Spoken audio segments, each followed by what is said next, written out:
Simple man, very simple man, high thinking. He has done a phenomenal service in the agitation or separation of Telangana.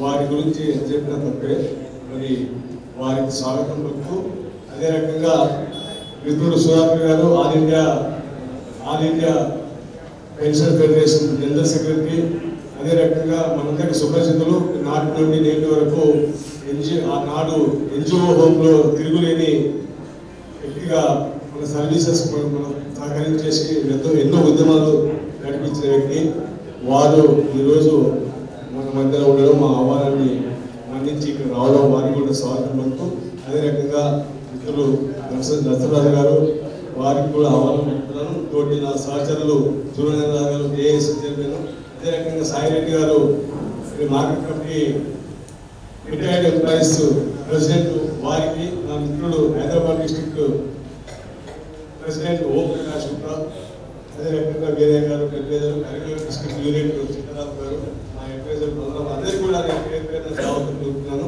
ఈనాటి కార్యక్రమానికి మరి కొద్దిగా ఆలస్యమైంది.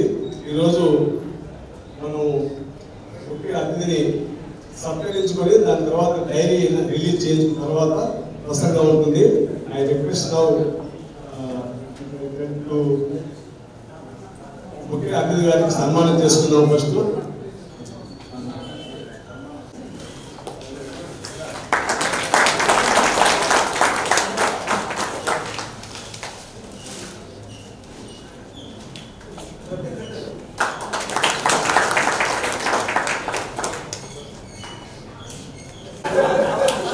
కేసీఆర్ టోపీ పెట్టండి, నేను పగడి పెడుతున్నా.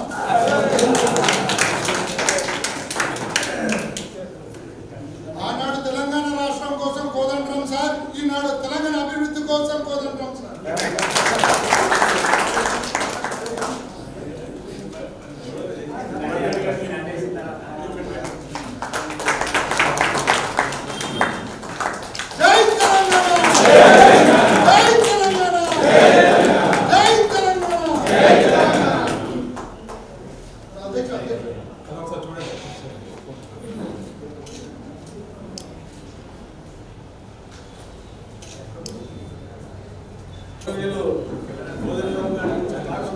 ఆనాడు తెలంగాణ కోసం, ఈనాడు తెలంగాణ అభివృద్ధి కోసం, ప్రజల కోసం ఈ రోజుల్లో మరి కోదండరాం గారికి పదవి అతని దగ్గరికి వచ్చి ఈరోజు మరి కూడా మంత్రి పదవి రావాలని ఆహ్వానించిన వెంటనే వారు మంత్రి ఆవిష్కరణకు రావడం జరిగింది.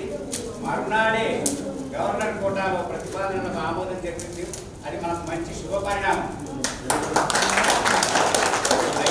ఆవిష్కరణ అదేవిధంగా క్యాలెండర్ 2024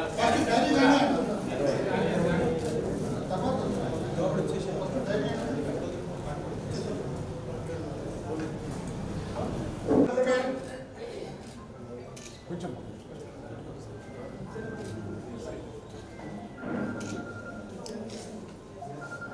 క్యాలెండర్ ప్రతి సంవత్సరం కూడా మనం Telangana state government pensioners association Karimnagar diary ఆవిష్కరణ చేసుకోవడం జరుగుతుంది.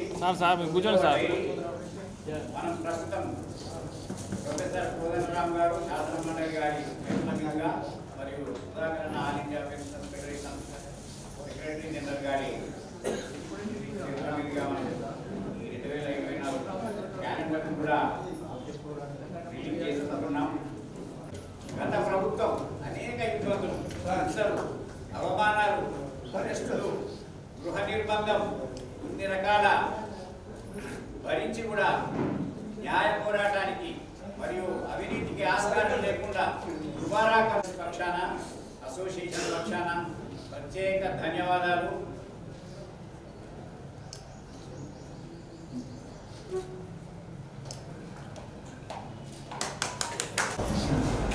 సహచర క్రీడాకారులు గౌరవనీయులు భరత్ రెడ్డి గారు, మరి ఈ కార్యక్రమానికి ముఖ్య అతిథిగా విచ్చేసిన పెద్దలు, తెలంగాణ ఉద్యమ రథసారథి కలలు కన్న తెలంగాణకు సాకారం చేసి తెలంగాణ ప్రత్యేక రాష్ట్ర సాధనలో అవిరళ కృషి చేసిన వ్యక్తి ఎవరైనా ఉన్నారు అంటే వారు కోదండరామ్ గారే.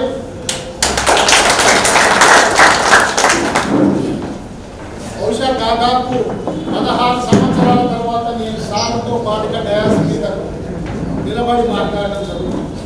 అంతకుముందు మేము తెలంగాణ ఎన్జిఓ సంఘ అధ్యక్షుడిగా ఉన్నప్పుడు అన్ని జిల్లాలలో తెలంగాణ అవగాహన సదస్సుల పేరు మీద అన్ని జిల్లాల్లో సమావేశాలు చేసినప్పుడు కోదండరామ్ గారు, జయశంకర్ గారు, పెద్దలందరూ కూడా మన ఉద్యోగుల సమావేశాలకు వచ్చి ప్రతి సమావేశానికి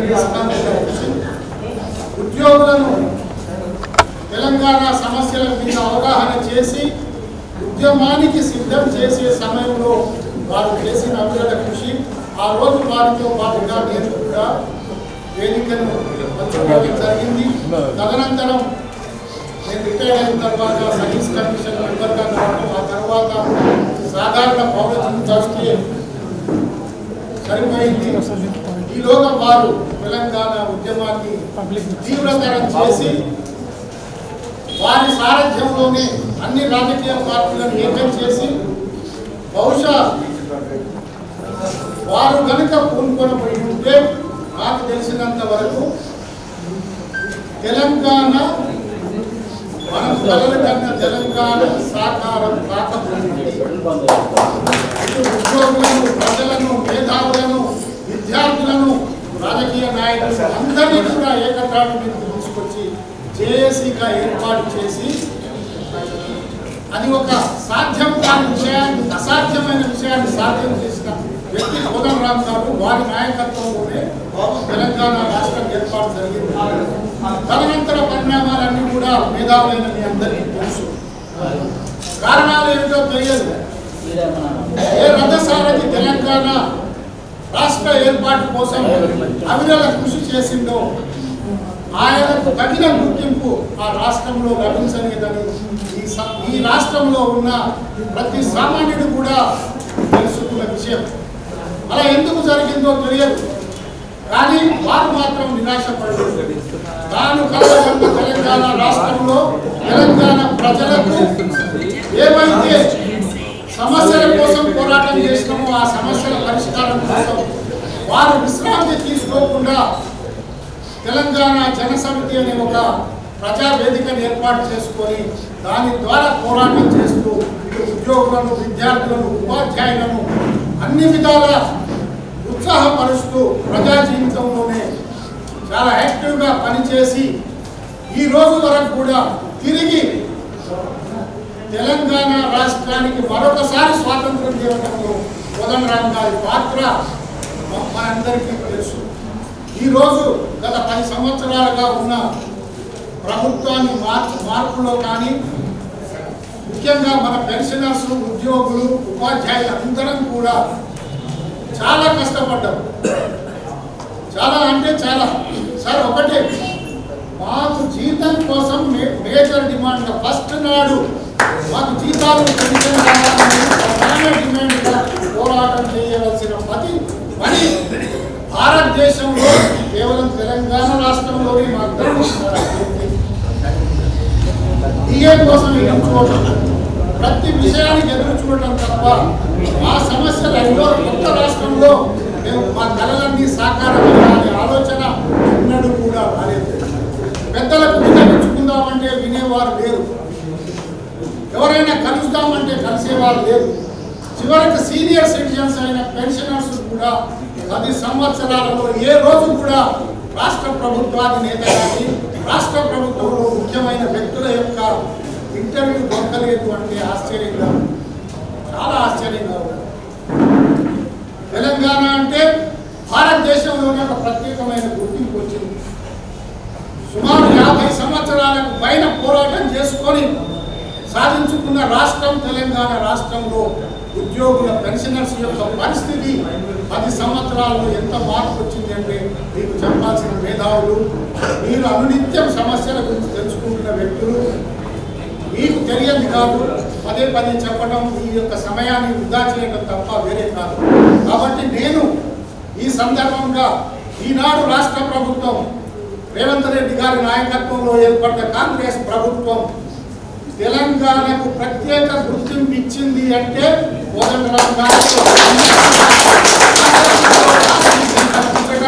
తెలంగాణ గొంతుకను మళ్ళీ శాసన మండలిలో వినిపించడానికి అవకాశం కల్పించిన రేవంత్ రెడ్డి ముఖ్యమంత్రి గారికి రాష్ట్రంలో ఉన్న 2,83,000 మంది రాష్ట్ర పెన్షనర్స్ పక్షాన నేను కాకుండా అఖిల భారత పెన్షనర్స్ ఫెడరేషన్ సెక్రటరీ జనరల్ గా 90 లక్షల మంది రాష్ట్ర పెన్షనర్స్ కూడా రేవంత్ రెడ్డి గారికి కృతజ్ఞతలు తెలియజేసుకుంటున్నాం. అదేవిధంగా 90 లక్షల మంది రాష్ట్ర ప్రభుత్వ పెన్షనర్లు భారతదేశంలో ఉన్నారు. వారి యొక్క శుభాకాంక్షలు ఈ రోజు నా ద్వారా మీకు తెలియజేస్తున్నాం. ఇక భవిష్యత్తులో మొన్న మిమ్మల్ని కలిసినప్పుడు కూడా నేను సార్ ఒకే ఒక రిక్వెస్ట్ చేసినాను.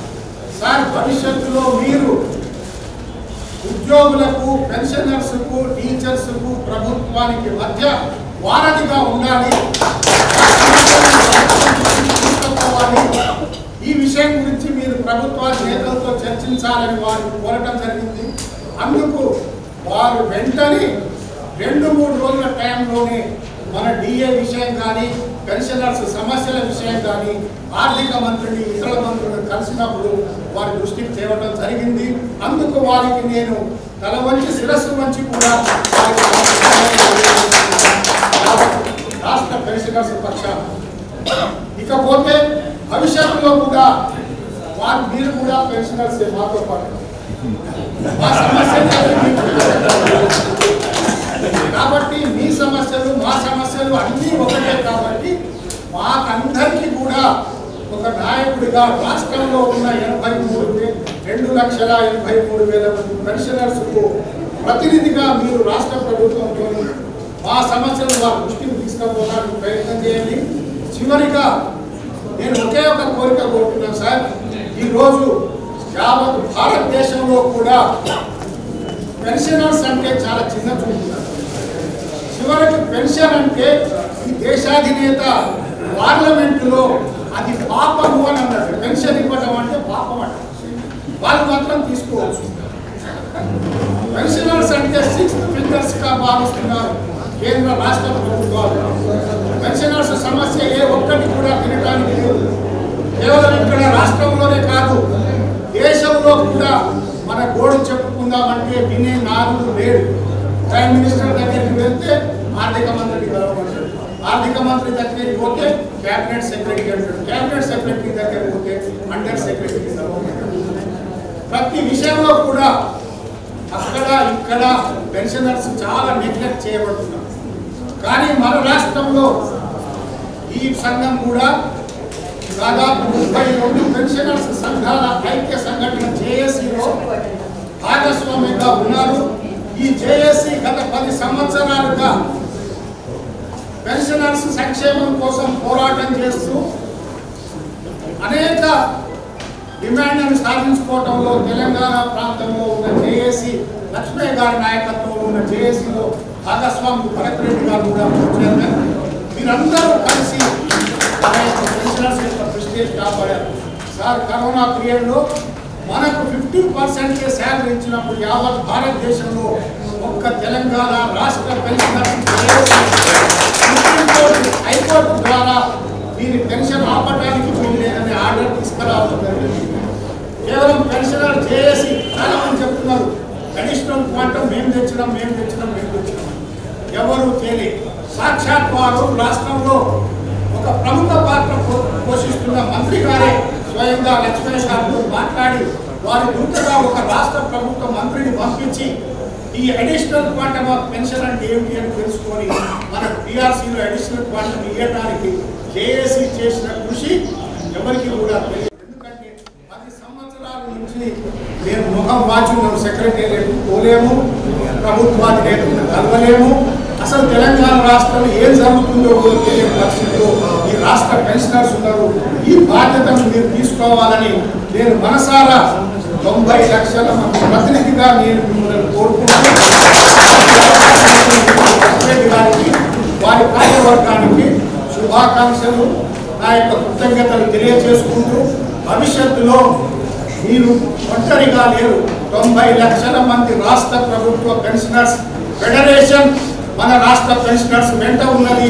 అవసరమైతే యావత్ భారతదేశంలోని రాష్ట్రాల ప్రతినిధులందరినీ కూడా హైదరాబాద్కు పిలిపించి మనకు ప్రయత్నం చేస్తానని హామీ ఇస్తూ సెలవు తీసుకుంటున్నాను. పెన్షన్ ఫస్ట్ డేస్ కంటే పెన్షన్ ఫస్ట్ ఎలా ఉంటుందో ప్రత్యేకంగా వారికి గౌరవ ముఖ్య అతిథిగా చెప్పాల్సిన అవసరం లేదు. కనుక మరి ఈ ఎగ్జామినేషన్ చూస్తే ఈ వీక్ డేస్ బ్యాక్ మేము ఒక 4 days బ్యాక్ ఈసీ మీటింగ్ పెట్టుకున్నాం మా సంఘం. ఆ రోజు మేము ఒక సెంటిమెంట్ ఏంటంటే మేము కలిసి తెల్లవారే వారికి ఎమ్మెల్సీ పదవి వచ్చేసింది. ఈరోజు మనందరినీ ధైర్యంలో వచ్చి మనందరినీ ఆశీర్వదించేసి మన ధైర్యం నిలిపేయడం వల్ల వారికి మళ్ళీ ఒక 1-2 days లోనే మినిస్ట్రీ వస్తాయని చెప్పేసి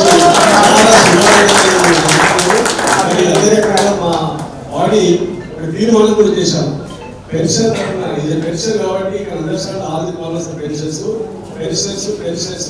కలిసి మా అందరి సంవత్సరంలో మీరు గవర్నమెంట్ లో ఒక స్టాండింగ్ పోస్ట్ గా ఉండి మా సమస్య ఎప్పటికీ డిపెండ్ చేస్తారని కోరుకుంటూ మరి అదే రకంగా ఈ గవర్నమెంట్ కొత్తగా వచ్చిన గవర్నమెంట్ మరి అవన్నీ చూస్తుంటే అందులో లోతులో పోవాల్సిన అవసరం లేదు. మనకు ఇమీడియట్ గా standing order first not salary ఇవ్వాలి, తర్వాత డిఏలో రిలీజ్ చేయాలి. ఇవన్నీ డిమాండ్స్ గవర్నమెంట్ సమస్యలు ఉంటే చాలా డిమాండ్స్ జరిగింది. అదే రకంగా ఈ అందరి సమస్యల్లో మా తెలంగాణ స్టేట్ గవర్నమెంట్ కూడా ఈ మ్యాగజైన్ ద్వారా మా బోర్డు ఏంటి, మా వచ్చిన ఫీవోలు ఏంటి, మా సమస్యలు ఏంటి అన్ని కూడా మా ప్రజలు తెలియజేసుకుంటాము. అది కూడా మీ అందరి సమస్యలు సాధించాము. మరి ఆశిస్తున్నట్టు తెలియజేస్తూ మరి మా అసోసియేషన్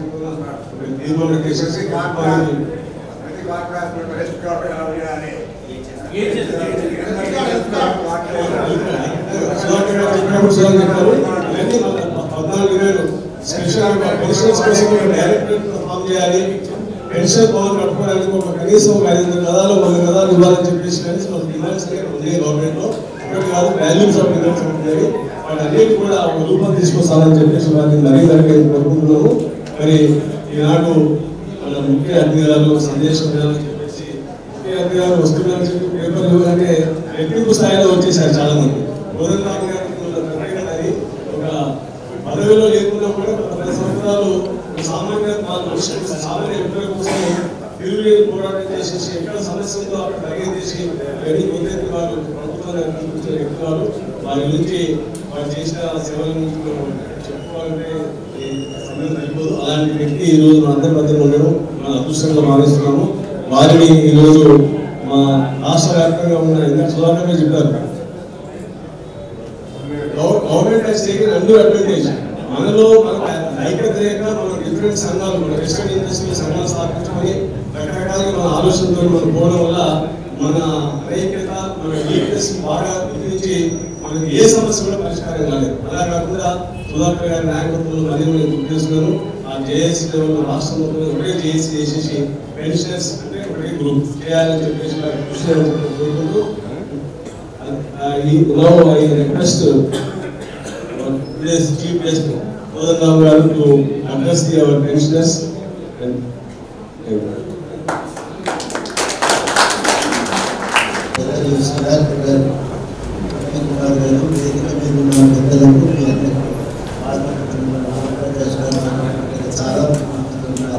అందరికీ కూడా పేరు పేరున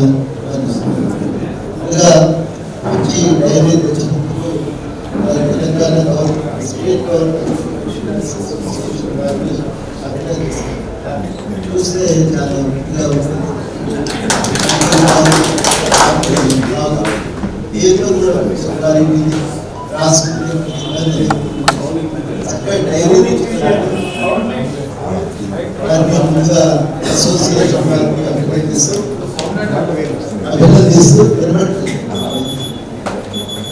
ఇవాళ మన మనకు గాంధీ గారి వర్ధంతి. నిజానికి ఒక మాట గాంధీ గురించి మనం చెప్పుకోవాల్సి ఉంటుంది. ఒక దేశ స్వాతంత్రం కోసం నిస్వార్థంగా నిలిచినటువంటి మహనీయుడు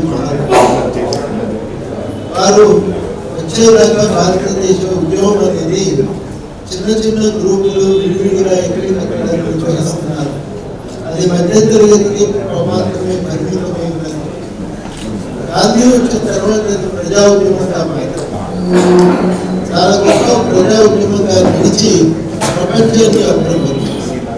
చాలా దేశాలు హింసాత్మకమైన మార్గాన్ని ఎంచుకుంటే గాంధీ అహింసా మార్గాన్ని ఎంచుకోవడం. అట్లా ఎంచుకోవడం వల్ల భారతదేశ స్వాతంత్రంలో విస్తృతంగా ప్రజలు భాగస్వామ్యం కావడం కూడా వీలుపడింది. లేకపోతే అంతమంది భాగస్వామ్యం ఉండేవారు. చాలా నిజాయితీగా ఆయన కోరుకున్నది ఒకటి, మనిషి నిస్వార్థంగా ఆత్మస్థైర్యంతో నిలబడదు. తప్పను దాన్ని తప్పని చెప్పాలి. తాను ఒప్పు అని గుర్తించిన దాన్ని నిలబెట్టడానికి తాను నిరంతరం కృషి చేయాలి అని గాంధీ గారు గట్టిగా నమ్మారు. అట్లా నిలబెట్టడం ద్వారా ఒక లాభం ఏంటి అంటే ఆయన గాంధీ తాను వ్యక్తి వికాసం అనేది జరుగుతుందని భావించారు. అందుకని గాంధీ వ్యక్తి వికాసానికి ఇచ్చినటువంటి ప్రాధాన్యత వేరెవరు కూడా ఇవ్వలేదు. నువ్వు ప్రతి మనిషి కూడా రకంగా తయారు కావాలి.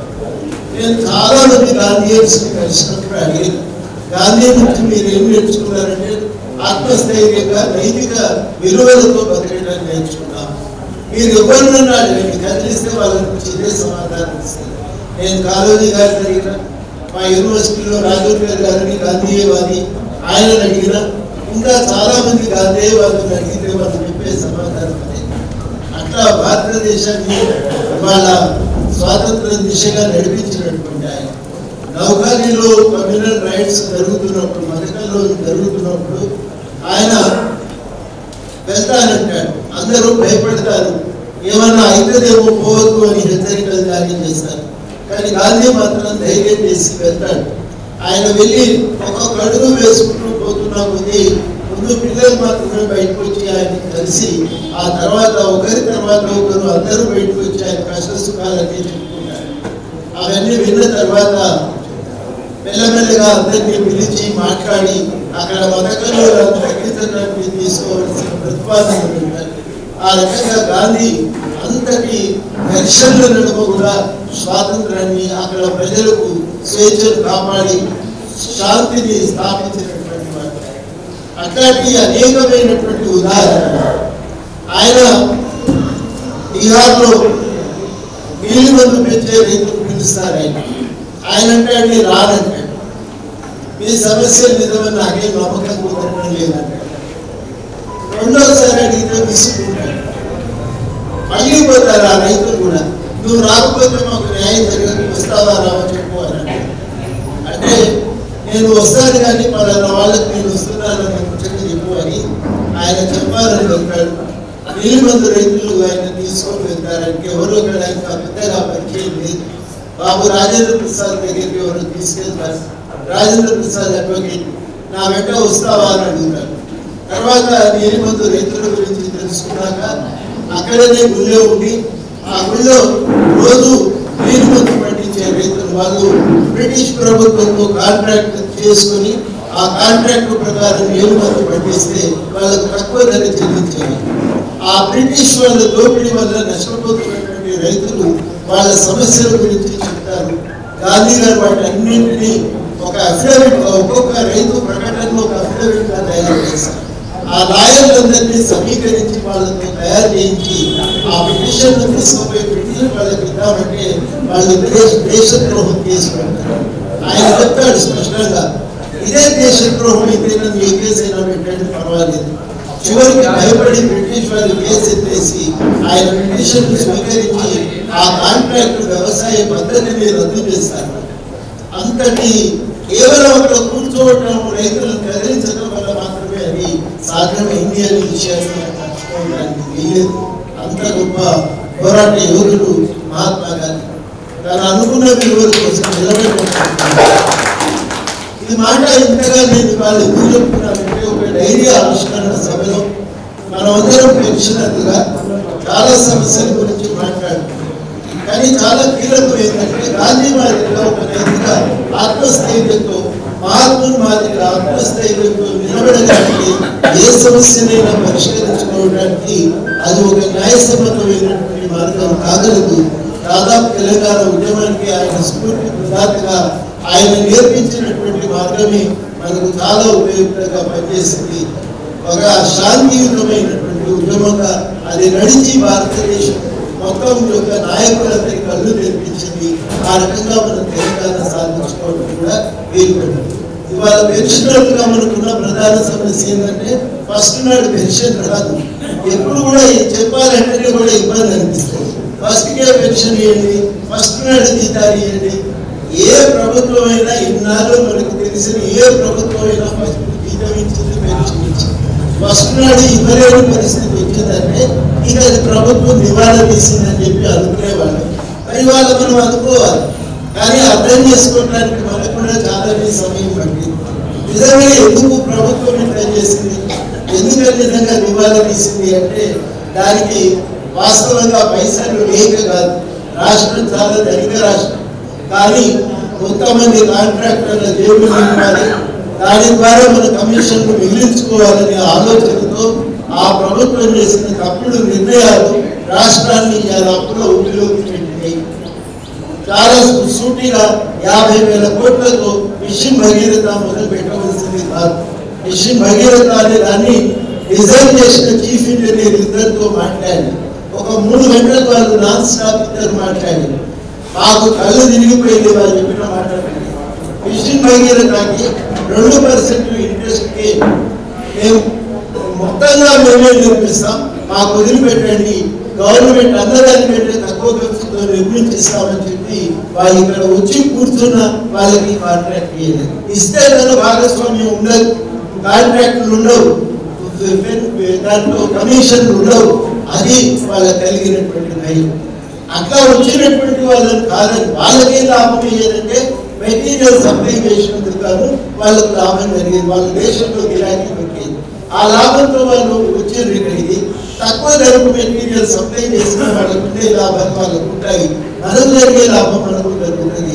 కానీ వాటిని కాదని తనకు నచ్చిన కాంట్రాక్టర్లకు ఇచ్చి అవసరం ఉన్నా లేకుండా ఓవర్ హెడ్ ట్యాంక్ కూలగొట్టి కొన్ని చోట్ల ఉన్న వాటికే బ్లూ రంగేసి బిల్లులు ఎత్తుకొని పైపులను ఉన్న వాటినే వాడి బిల్లులు ఎత్తుకొని కొత్త వేసినట్టుగా అట్లా ఇవాళ రాష్ట్రాన్ని సమస్యలోకి కాళేశ్వరం ప్రాజెక్టు అందరూ చెప్తున్నారు. బాగు నది కిందికి పారుతున్నప్పుడు నీళ్లు ఎత్తిపోయేది, నీళ్లు పైకి ఎత్తిపోయేది, మళ్ళీ కిందికి వదిలిపెట్టవలసి. అందుకని 5 సంవత్సరాల్లో వాళ్ళు 15 రోజులు మాత్రమే నడిపారు. వాళ్ళ టీఎంసీలు దాన్ని ఎత్తిపోయింది. మొత్తానికి సంవత్సరానికి 160 టీఎంసీలు తోడుకోవలసిన చోట 5 ఏళ్లలో కలిసి 100 టీఎంసీలు కూడా తోడుకోలేకపోయినారు. 1,25,000 కోట్ల ప్రాజెక్టు 1,00,000 కోట్లు ఖర్చు పెట్టి రాష్ట్రాన్ని దివాలా తీయించింది. వాస్తవానికి 1,00,000 కోట్లు ఖర్చు పెడితే తెలంగాణలో ఉన్న పెండింగ్ ప్రాజెక్టులన్నీ కూడా పూర్తయ్యాయి. మనమేమనుకున్నామంటే ఏదో తింటే తినాలి, కరెంట్ అయితే వస్తుంది కదా అనుకుని మనం కూర్చున్నాం. తింటే తినవచ్చు కాక మొత్తానికి అయితే పెన్షన్ మనకు ధరణి పైసలు వస్తున్నాయి కదా అని సంబరపడిపోయినాం. కానీ వాస్తవానికి ఏంటంటే రాష్ట్రాన్ని మొత్తంగానే దివాలా తీయించారు.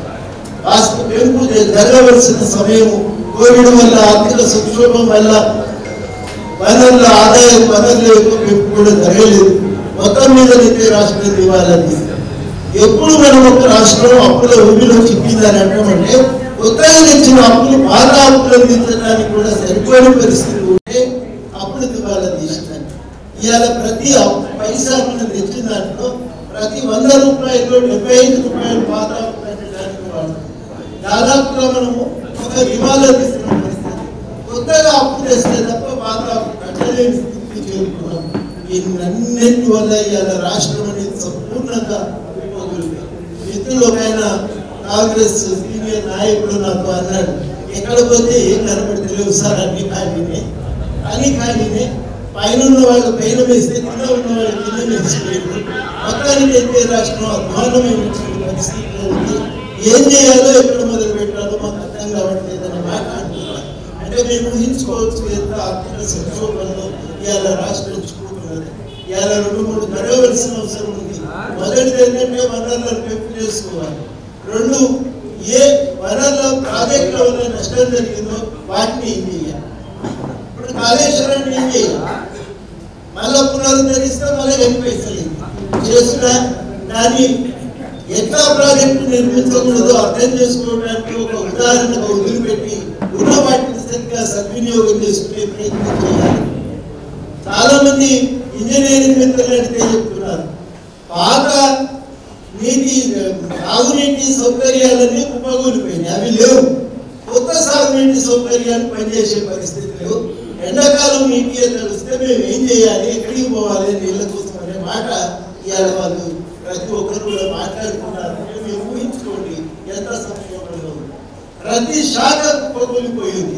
వెటర్నరీ వాళ్ళు అంటారు ఫలానా టీవో తెచ్చి వెటర్నరీ శాఖ ఉద్యోగులను తగ్గించి ఉన్న వాళ్ళకు ప్రమోషన్లు లేవు. ఎక్కడ ఉన్నారో 6 ఏళ్ళు ఆనే ఉన్నారు, 7 ఏళ్ళు ఆనే ఉన్నారు. 7 ఏళ్ళ నుంచి వాళ్ళకు ప్రమోషన్ లేదు, ట్రాన్స్ఫర్ లేదు, వాళ్ళకి ఇంకో అవకాశం ఏది కూడా రాలేదు. ఎట్లా ప్రతి శాఖ హెల్త్ డిపార్ట్మెంట్ వాళ్ళు అంటారు ఫలానా జీవో తెచ్చి ఉద్యోగాలన్నీ తీసి పారేసిందండి, నా ప్రమోషన్ లేదు, నాకు ట్రాన్స్ఫర్ లేదు. ఎట్లా మేము మాకు ఉద్యోగులుగా మేము ఎట్లా పనిచేయాలనే మాట అంటున్నాను. ఎట్లా నిర్మిస్తాం వీటన్ని? నేను అనుకోవడం ఏంటంటే మన ఉద్యోగస్తులుగా మనం కూడా కొన్ని ప్రతిపాదనలు సూచనలు తయారు చేసి గవర్నమెంట్ ఇవ్వచ్చు. మొట్టమొదటిసారి మనకు కూడా ఇది ఒక అద్భుతమైన అవకాశం. గతంలో ఎట్లా పనిచేస్తుందో మీకంటే ఎక్కువ తెలిసిన వాళ్ళు ఎవరు లేరు.